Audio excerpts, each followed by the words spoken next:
And we are rolling. Great. Okay. All right, let's just jump in. Good morning, guys, and good evening, Good morning. Anne. Hi.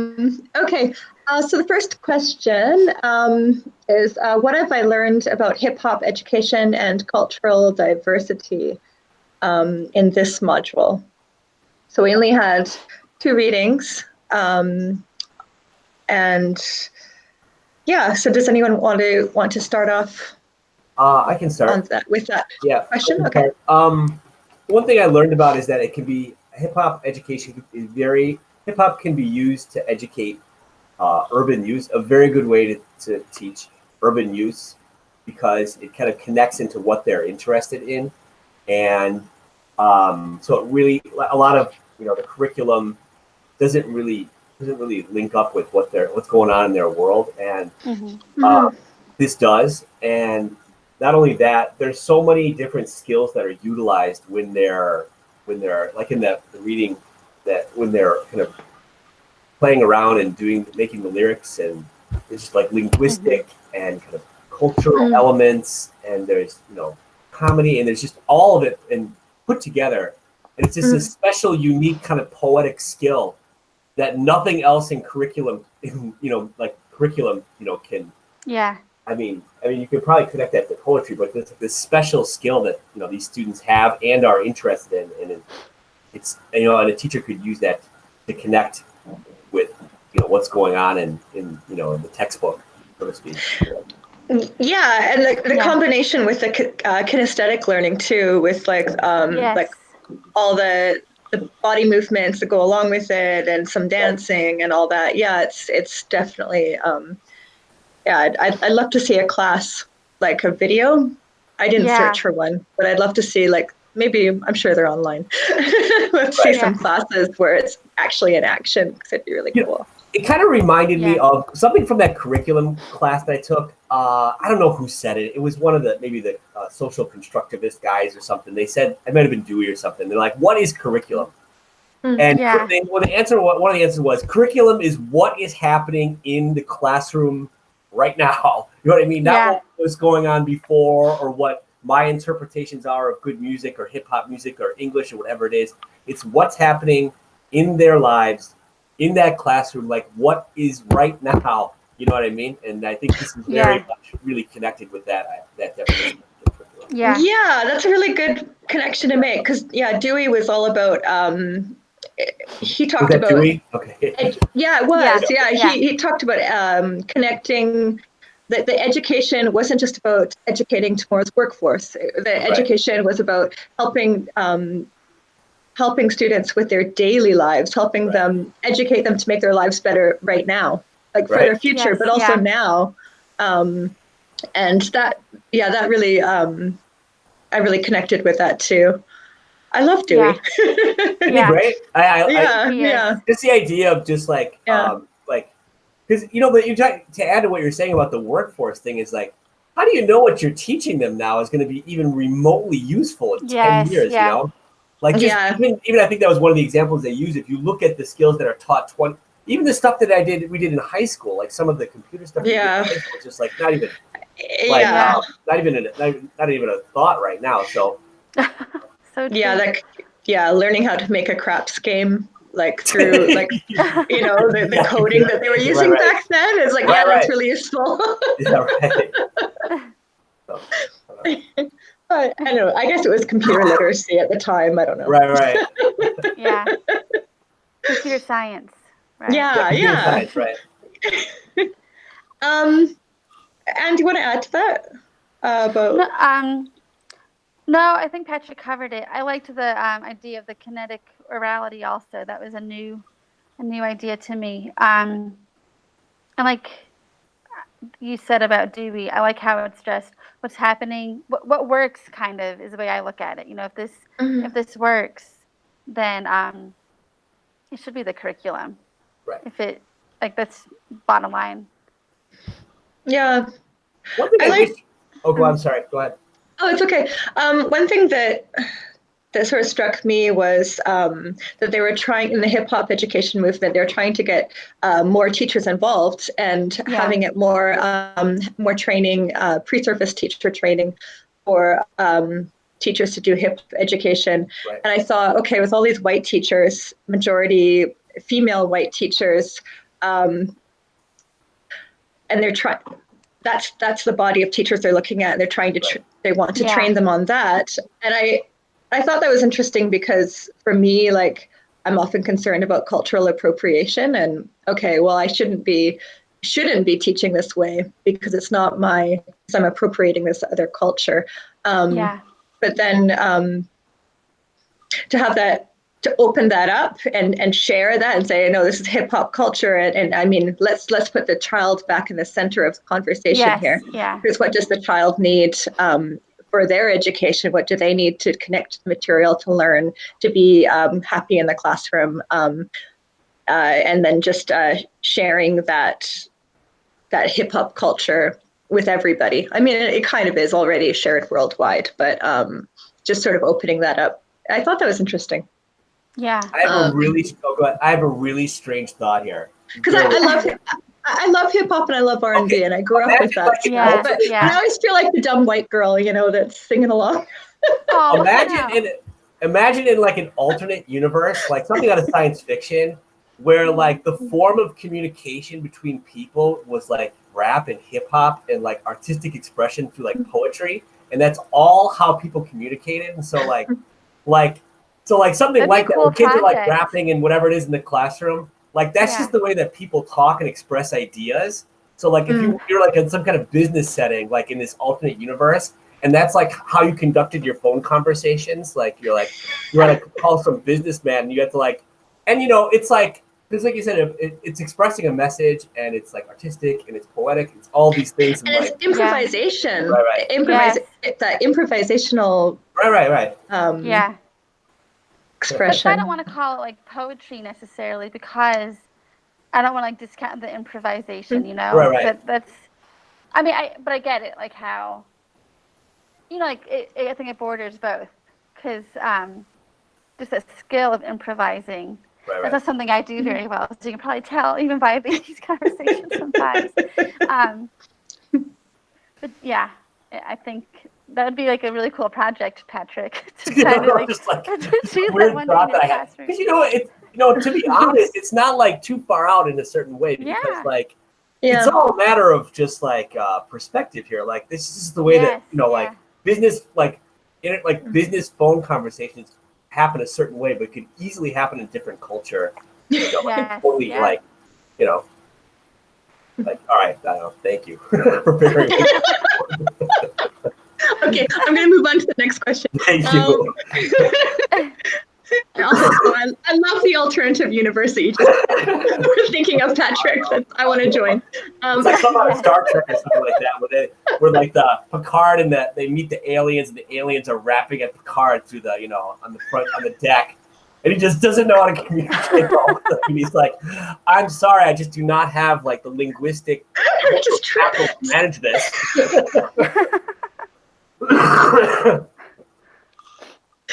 I love it. Okay, what did I learn about multicultural education that I did not know before? This is such a huge question. I was trying to prepare for it. I was like, oh my God. Yeah. Well, I guess that's a good problem. 30 minutes.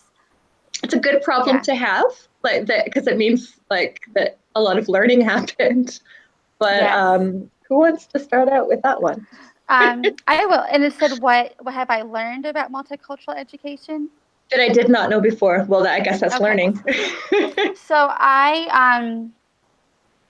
a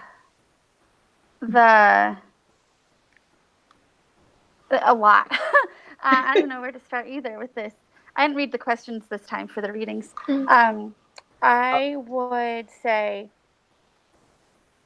the white privilege and dealing with racism by first exploring my own journey, like the very self-reflective thing. Like the tropics of, I forget the title. I know the article you're talking about. Yeah, it was a good one. So learning like self-awareness of myself first. 'Cause I knew like the history, you know, I think many of us did of like just the racism, the systemic racism, but my part in that was eye-opening, especially like, and the book complemented the module so well in explaining that, like my place where I am positioned in all of that. And I don't know what that's like the bottom line and the major factor for me. I'm drawing a blank with some of the other. Oh, and the you go, and then I'll. Oh no, I was just saying that yeah, it was a. I don't know what I was going to say. I was just going to say that that was a unique way to run this course. Yeah, it was a good. And good angle. what we learned last week about the special education and disability and the percentages that are just really it's just grossly you know, outnumbered. That was painful to read. That was really painful. Yes. Yeah. Gosh, my brain's it's like going over all the articles and modules I should have read. Yeah. But I always read the questions first. Monique Morris's work I took a lot away from that. I want to read more of her work actually because it was I was more familiar with her work than the things learned about the disability last week. But I still took a lot away from that I didn't know prior to this course. Yeah, I think that the one thing that I maybe this is my ego talking, but one thing that I was reminded of is like how much good work people are doing in the world. I mean, okay, so we have all this, you know, a lot of harsh realities that I wasn't aware of either. But at the same time, like people like Tyrone Howard and Monique Morris, and they've accomplished so much, and they're just making such great change with their contributing to their academic field, and then also being on the ground and making practical changes in the world around them. It's humbling. Like like I think it's outrageous. I'd never heard of them before this course. That's pretty outrageous to me, especially with all the work they are doing. Yeah, like I'm kind of out of touch with Canada a lot because I haven't lived there for such a long time, and then obviously I'm not as in touch with the States. But what I learned most from this course was just like what's going on, you know, in the school systems there. I don't know what it's like in Canada either. Like I now have to do my own research to find out like, okay, is there a multicultural education field in Canada? Because I don't think there was before. It just was assumed that that because Canada is a multicultural act, that it is multicultural and that all their education is multicultural. Obviously, it's probably not. But it's something I'm going to look into more. Do you think it's more the Heroes and Holidays concept in Canada? Probably. Yeah. I mean, but the thing is, like I said, I'm very out of touch because I don't necessarily plan on moving back there. So, but sorry, go off topic. But it's just amazing to see what people are doing to make change, and it made me. I thought it was very motivating or inspiring. To think, okay, well, what are more things that I can do? You know, I really don't have, you know, reading about this stuff, and you're talking about like you know, where we are on the 6 steps towards it's part of, you know, kind of, thanks, right? Like, that's her. You know, you have like encounter and, you know, steps, and you know where I would fit somewhere along like where we would fit, you know. And I think a lot of it is like one of the questions they asked was, would you send your kids to one of those urban school to an urban all black school? You know, it was a question. This is one of the videos, Yeah. Like, kind of like pseudo-liberalism type of stuff where people will Right. they will never, Yes. not in my backyard kind of stuff.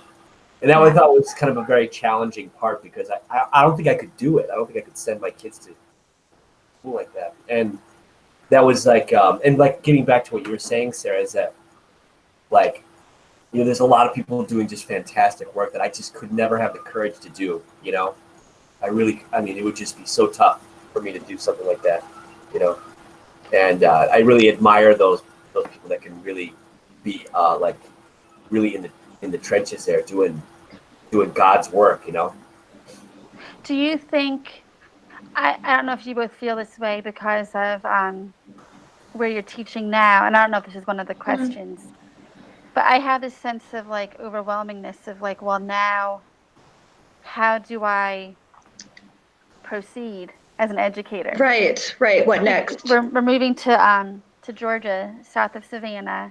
I haven't looked at the demographics of the school system, but hopefully I'll be teaching there, the school system. Good luck. How do I proceed? I don't know like how to I don't know how to proceed within my classroom.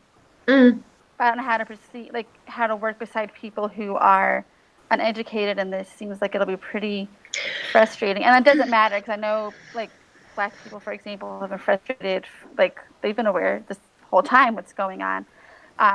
But just how to like work beside people, and teach them or get it rolling in our school district, or if it's not already, which I have no idea. I can totally relate to what you're saying, because this course has changed my perspective on several things at my workplace, and I'm one voice, but there's a lot of extra work to be done just to have those conversations with your colleagues and just to get the initial ball rolling in the first place, for it to be considered something that's important enough to spend time and money on. In my case, because I work for a company, then it's about, we always say we're putting the child in the center and the child comes first, but in the end, it also comes down to the bottom line at my work. So to have these conversations and convince people like, okay, that this is really important. We have to do this. I don't know. It's hard to know what the next step is and how to get people involved and how to have those conversations. A very, very good point both of you raised. How do you convince other people? In the book, in Irving's book, she said, you can't just be bystanders through all this. You know what I mean? Yeah. Like I said before, it's like, I don't know if I have the guts to do stuff like, to work in a place like that. And, you can't really be a bystander. You have to be active in writing these, like writing, not like WR, like RIGH, writing these wrongs, like when you're a coach, because if you're not doing that, you're part of the problem. I mean, but I totally understand what you're saying too, Sarah, because I have a job to maintain too. We all have jobs to maintain, and we don't want to, aggravate everybody at work at the same time. So you understand me? Like you have to maintain relationships and harmony. It's a group. It's a collaborative. Schools are collaborative places. You have to work together.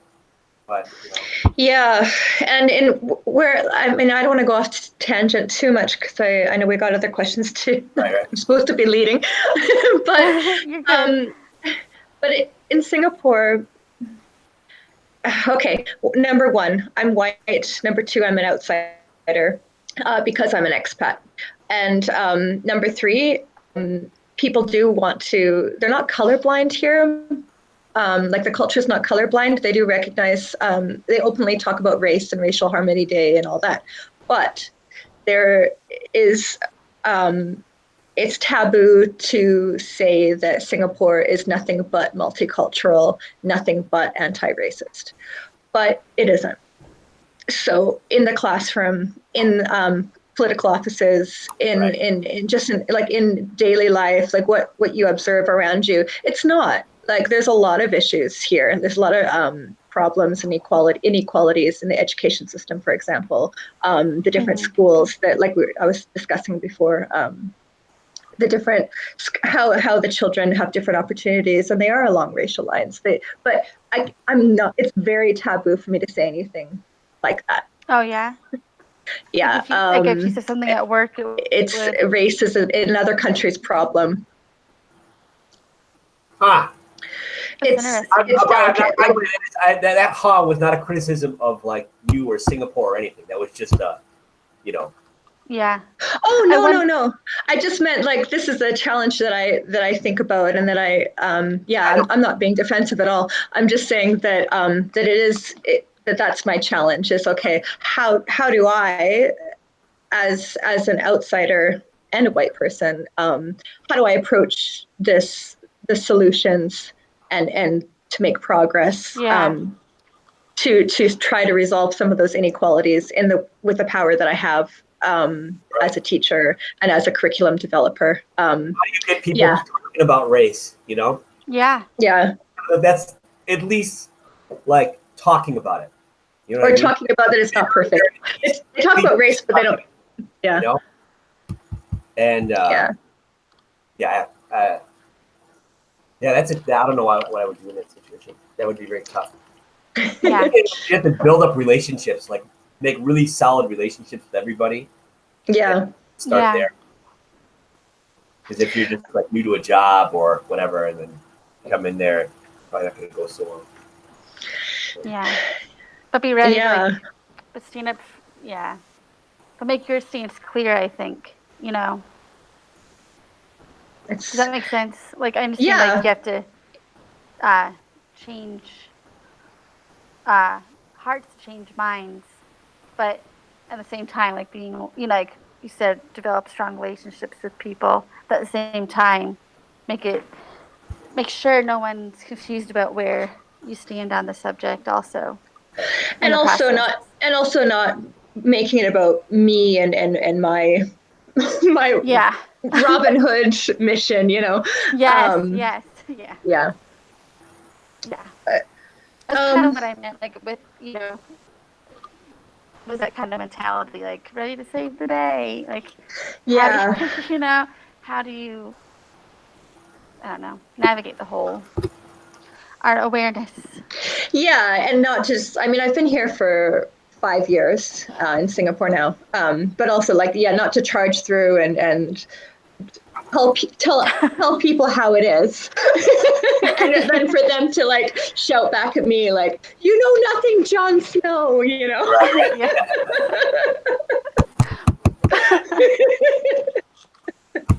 Sorry, I had to get that in. Okay, we want to move on to what topic or module has challenged my thinking the most about cultural diversity? Actually, I think we touched on this already. We can talk about it more, though. I want to add a kind of something that was about the last question, but relates to this one. One thing I didn't know about, I kind of challenged what I knew about. A lot of what I learned, one important thing I really learned about through her story is like the involvement of parents, like minority parents in school, how they're reluctant to get involved because of poor, like terrible experiences they had as kids. And so they're just like, have this, like my sister hated school growing up. And so she has a much different view of education than I did, which I liked school. I thought school was, and so like, because they have this negative attitude towards school and reluctant to go in there, and and I read something in the Irving book, The Waking Up White, how easy it is to whites to kind of push blacks out of the picture in terms of parenting and getting involved in the thing, just by being like overly involved all the time, where just, I'll be the home parent, I'll do that, and then she realized now that by going in there and just like volunteering, which is something she, in her own defense, she's just trying to do the right thing here, or just trying to do a good thing for the school. Yeah. And just by doing that, it just kind of pushed him out of the picture. And I did not know about like that type of thing. Microaggression, just like going in there and also like these, like a small thing like that, and like it was an example they used in the book about like why there's kind of like an achievement gap. One of the, you know, Yeah.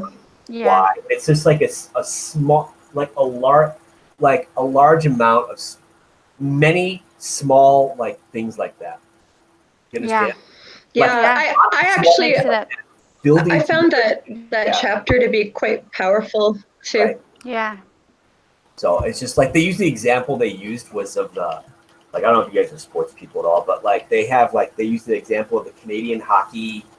Yes. Rules. Do you remember that? The rules Yeah. The birthday rule. hockey Like where January. they have the age range from Yes. January to like December, and so like because January kids and December kids are competing against each other. Like, and January kids, like at a young age, are going to be much bigger than the December kids, and as a result, at the end of, you know, in the professional ranks, that a lot of those professional players are all January, February, early. You know. Yeah. Mhm. You know, you can't see it. You don't know. You see the results, and you don't know why, and you're like, "What's going on here?" And then you look at the Yeah. like something stupid and small like that can make a massive difference, and it's just, you know, that's just it's something I didn't know anything about, and I thought was really kind of yeah. I like that one to explain it to my oldest. I use that, you know, metaphor to explain it to him because he's seen the book and asked what it's about, because it really makes sense, you know, like I mean, that metaphor is a very good example, I think. Mhm. It's something you don't see, and it's a lot of small little things that just build that. You know. Yeah, I think and over time it just builds and builds and builds. I didn't. I kind of answered your question, Sarah. But the second module, the White Racial Identity Development, Teaching and Learning, and Dr. Janet Helms, her presentation and the readings. Do you remember her? She, that really left an impression on me. I still remember the video. Her presentation was really profound to me as you know, as a person learning about this and becoming aware about it. All of them, though, there was like the whole thing was. Yeah. It's hard to pick one particular module because I'm like, oh yeah, that one, or, you know, like, that was very important, and that one's very important. It's like, what's your favorite song? You know. Does anyone else have particulars modules? I really. I've been looking a lot back at the module 2 readings because of the book review. So I also have been revisiting that stuff and kind of appreciating it again. I think I'm a very technical learner, so when I see things totally laid out in bullet points and descriptors and examples, then I get it. So I really appreciate that, like the academic articles that talk about, okay, things like what you're talking about, different stages of racism and racist people, and I can't remember the special term for it. Also, like the different, just like describing succinctly what like the different triggers are for white fragility as well. Like in the D'Angelo article, I was revisiting that, and I was like, this is so. It's just easy. It's easier for me to understand, and I think a lot of people, if they were to be exposed to it that way, a lot of white people, I think that it would open their eyes to why they might feel defensive or shut down a conversation when race is a topic, or, you know, in different situations, like to just open up your their own eyes about their own and white fragility, and then what to do about that, and how to change and modify their behavior and all that. Some brilliant readings. Yeah, I wonder if people can be exposed to these readings, can read them and this book, and still not, you know, get it, have a change. Yeah, I wonder like, I wonder about that. Yeah, I think it's about attitude. It's about attitude. Yeah. If you come in with an open mind, then yes, you can. But if you're only looking at it believing that it's lies, that's going to be hard. There's a fair chunk of the country that that never even takes that first step. We have these conversations about race every week, and it just seems so natural and normal, and it just seems like this might be the norm when it, in fact, there's a massive segment of the American, or maybe lesser segment of the Canadian population that but the with just like all the talking about the myths of meritocracy and why aren't you trying hard enough? Blah blah blah blah blah. Oh, yes. So I mean, I don't know. I haven't been in the country for a while, so I haven't rubbed shoulders with a lot of Republicans, but I don't know. Or my extended family is just really massively just all about Trump and everything. So I don't see them very often. Oh yeah. I'm just trying to think when I'm reading throughout. It's like, what would I say to people that ask? How would I even argue? Where do you even start? Because if you don't think that racism is a thing, then where do you even go? Yeah, it's like number one. Like that was the first step. Remember the first step? It's just like number one. You are a racist. Yeah, right. It's like, oh wait, I don't even know where I would begin. I mean, probably one of the reasons why I don't see them very often. But, I don't know. Yeah. That's just kind of a sad thing that's in the back of my mind and all that stuff. I've been out of the country for a while, so I but. Yeah. Can we move on to the next question? I must. Yeah, so I was just gonna look up. I'm sorry, but I have to leave. No, it's okay. I've got to do a presentation today too. Sorry. Okay, it's the last one. What work do you still need to do? Okay, we're kind of touching on it already. So what work do you need to do to continue to engage with conversations on cultural diversity, equity, and inclusion? Lots. We got lots of work to do. Yeah. I think you did a really nice job, Sarah, of when you were talking about your experiences at work and how, your challenges. I think that's a really solid answer to this. You're, a really good way. Oh, thank you. You know what I'm saying? Like that is like absolutely pertains to you. It'll be a little bit tougher for me. I mean, because I have just so little interactions like that here. And this is a very like 98%, Korean, but there's a lot of racism here too. There's no two ways about it. Black teachers you probably know, Sarah. Black teachers that come here have a much different experience than white teachers that come there. I don't know if you've had African American colleagues, but their stories are pretty bad. Like not getting picked up by taxis and all of it, like getting treated rudely by people and all of it, and not getting jobs. Yes. Oh yeah. Yeah.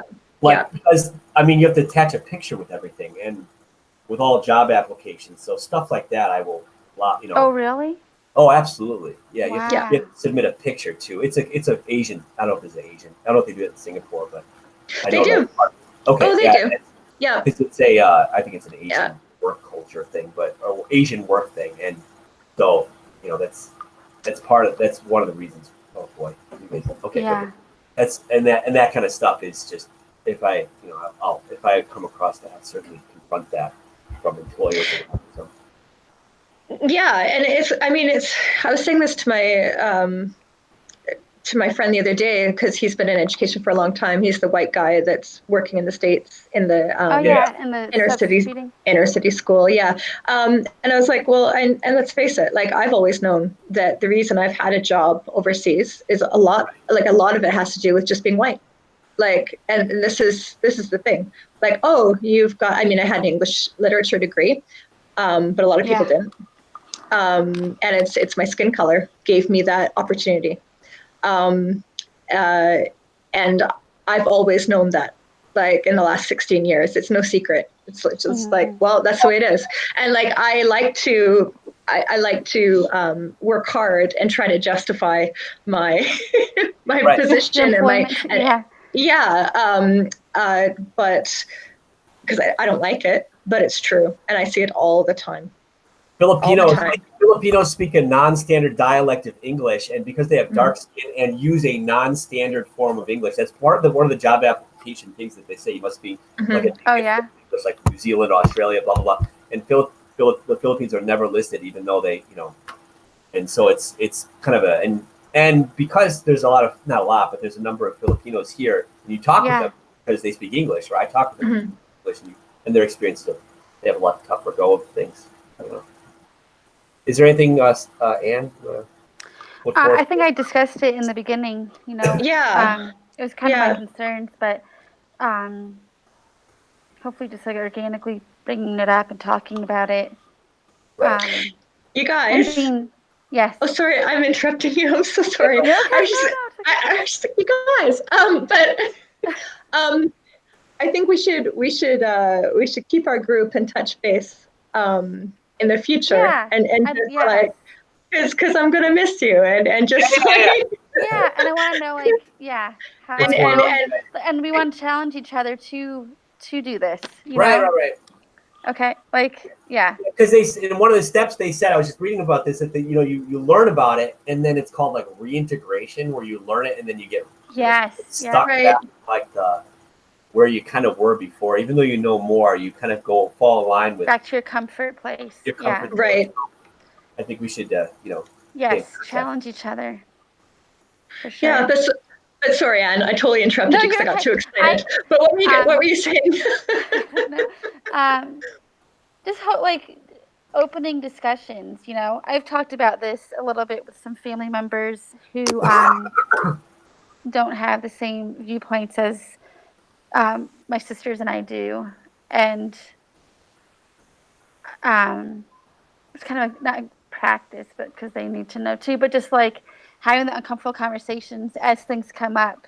Right. I think I need to become more, not bold, but know my stuff. There's research about this. There's facts about this. It's not people's opinions. This exists. Yeah. So And how to argue with people and how to argue with people without angering them enough where they just hate you and they don't want you. Yes. Yeah. I'm very difficult at doing this, at having a discussion about something like this. Yeah. And not doing it in a constructive way. Is that the right way to put it? Or not done in a way to change someone's mind. It's more about destroying their bad ideas. Which is really unproductive too. Because it makes them hate your ideas even more, and it's really not destroying doing it in the first place. Yeah. And I'd like to be involved in something, when I am employed, about helping with this or coming up with ideas and action plans and things. I think we're pretty well prepared to at least be involved in it. I really have to go right now. Okay. I'm so sorry. Okay. I gotta go to work too. I'm not going to probably see you for a while, but I really enjoyed working with both you guys. Yeah, you guys too. Pros and really easy to work with and very, very collaborative. You guys are really easy to cooperate with. Thank and you. It's really you kind of one of the smoothest, beginning to end type of work experiences. Because a lot more conflict in group experiences in my past, but this was really. Oh no. No, I mean, you get people disagreeing about stuff, and it just, people have ideas. Yeah, I enjoyed working with you both as well. You guys were all really easy to work with, and you guys are pros, absolute pros. I learned a lot from both of you. So, thanks. The feeling's mutual. Yes. All you guys. Okay, cool. Okay. All right, then. All right, thanks, guys. It's been a pleasure. Okay. I'm gonna stop the broadcast now, and I gotta go. Okay, bye-bye. Bye. Bye.